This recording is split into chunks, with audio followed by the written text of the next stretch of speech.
Depuis moins d'une semaine, le nom d'un détroit revient beaucoup sur les médias. Le détroit d'Ormuz. Le détroit d'Ormuz. Le détroit d'Ormuz.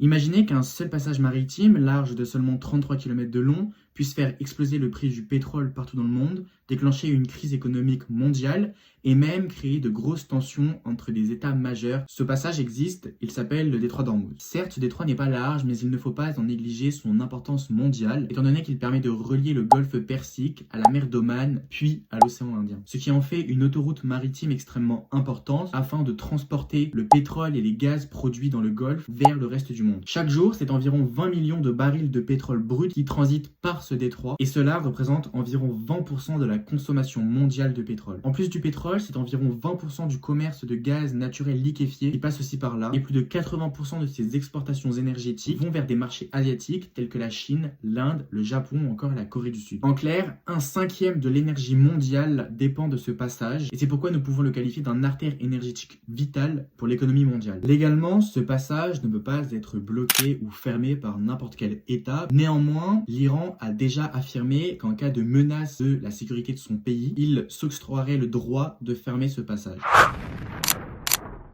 Mes chers compatriotes, depuis samedi dernier, la guerre s'empare une nouvelle fois du Proche et du Moyen-Orient. Comme vous l'avez tous vu, fin février 2026, les États-Unis et Israël ont mené des attaques conjointes contre l'Iran. Ces frappes ont notamment visé des installations militaires iraniennes, mais aussi tué le leader du pays. L'Iran n'est pas resté sans rien faire, puisqu'elle a lancé des missiles vers des bases américaines et des positions alliées dans le Golfe, a menacé de fermer le détroit d'Ormuz à tout navire commercial et a déclaré que toute tentative de passage serait attaquée. En clair, le trafic maritime dans ce passage a été quasiment interrompu, à l'instar du trafic aérien. Historiquement, le détroit d'Ormuz n'a jamais été réellement fermé au commerce, même pendant des périodes de guerre, par exemple entre l'Iran et l'Irak de 1980 à 1988, ou encore durant la guerre du Golfe en 1991. Mais aujourd'hui, certains analystes estiment que plus de 3,3 à 4,4 millions de barils de pétrole pourraient se retrouver bloqués par jour dans ce détroit, seulement 15 jours après une clôture complète, ce qui ferait s'effondrer les exportations de beaucoup de pays du Golfe. Étant donné que sans le passage d'Ormuz, aucune autre alternative est capable de faire transporter ces volumes massifs vers l'Asie, l'Europe ou encore les États-Unis. Et donc, très concrètement, on verrait une augmentation du prix du baril et on parle de 100 à 120 dollars en plus si la crise persiste. En clair, le détroit d'Ormuz n'est pas juste un simple passage maritime, il est donc une clé vitale